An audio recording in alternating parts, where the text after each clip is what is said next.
Hello guys, in this video I'm going to show you how to filter your searches by features in Ikea. The first thing you need to do is enter the app. Once you are done with that and you are in the home page, you can just look in the bottom of your screen and press on the search symbol there. Once that is done, you can just find a product here or press on a category. And now you can just press on filters here, and after that press on features.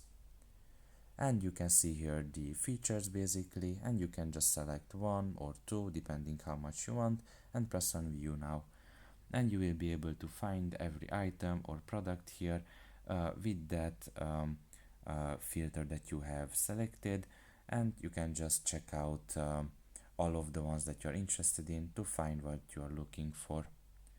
So that's pretty much it really. I hope this video was helpful to you. Thank you for listening and see you next time. Bye bye.